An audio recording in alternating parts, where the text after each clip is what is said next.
flying. There's face recognition software on there. She's doing background checks, downloading your information. That's cool. You can take all the money you want off me because I got it. If you try to rob me, you're just gonna be practicing. You're gonna be poorer than we were before. Practice makes perfect, right? Okay. I'm here today to give a speech about how pit bulls can make great pets. Pit bulls are a misunderstood breed of dog. Because they're so misunderstood and have such a bad rap, a lot of people are actually afraid of them. But today I want to tell you about them to get you to understand more about the breed and how actually they're just great animals in general. When owned by responsible pet parents, they can make great pets. And by understanding their history, by disciplining them and nurturing them, you can ensure that they are the great ambassadors of their breed.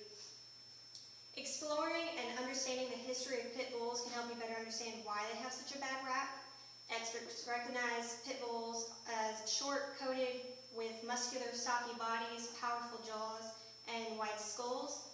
Typically, they weigh between 35 and 65 pounds. Some weigh as little as 25 pounds, whereas others will weigh 80 pounds or more. Some pit bulls have lean, muscular bodies, and others have larger skulls and bulkier frames. They all are strong, athletic, and have superb stamina. Pit bulls enjoy a wide variety of activities such as freestyle and competition obedience, flyball, disc competitions, and agility. Often they excel in weight pulling contests and still function as hunting dogs and work in cattle herding trails. The ancestors of pit bulls originally come from England and were brought to North America by English immigrants. They were bred from the bulldog, and historians believe that some breeds were called gripping dogs and used as hunting dogs for large game. It's later believed that bulldogs were used to help butchers control their livestock. Baiting is an inhumane sport that they were eventually bred to participate in. It is when one or more dog is up against a larger animal, such as a bull or a bear. What they would do is they'd bite around the head and face of the other animal, and they'd sustain their grip until the animal gave up of exhaustion or of blood loss. Baiting was banned in the 1800s. Because of this, dogs were turned against one another and were expected to fight. This is what gave birth to the cruel sport of dog fighting. Enthusiasts developed a lighter, more agile dog for fighting as the sport grew more popular. They created dogs weighing less than 25 pounds, and they did so by breeding black and tan terriers with their bulldogs.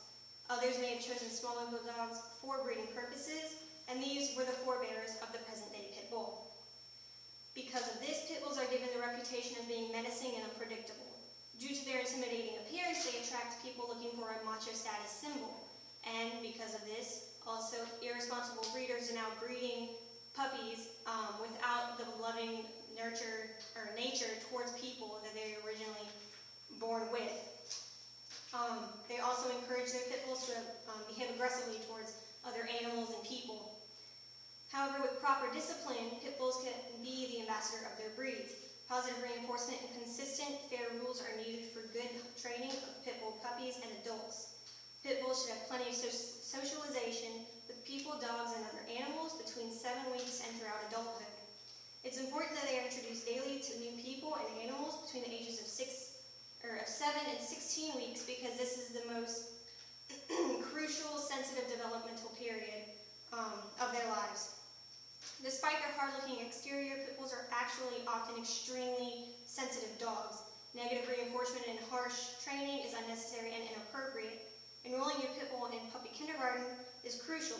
Gentle guidance should continue to be given to adult pit bulls, and they should at least maintain some sort of obedience skills. They should master it. If it is possible, a pit bull should be enrolled and should go through intermediate and advanced obedience as well. Entering an AKC, Canine Good Citizen, or gaining a certificate is an excellent way to ensure that your pit bull is a polite ambassador. Now that we understand the history and proper ways to discipline, let's take a look at some ways you should nurture pit bulls. Exercise is a must. Because they are high energetic, athletic dogs, aerobic exercises are important. If you you partake in running, cycling, if you're an avid hiker or frisbee enthusiast, a pit bull might be the ideal companion for you.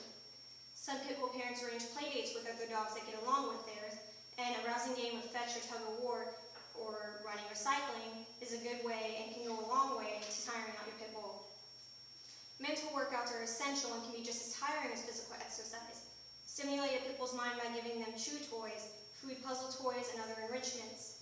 An easy way to keep them out of trouble while they're home alone is to give them entertaining jobs.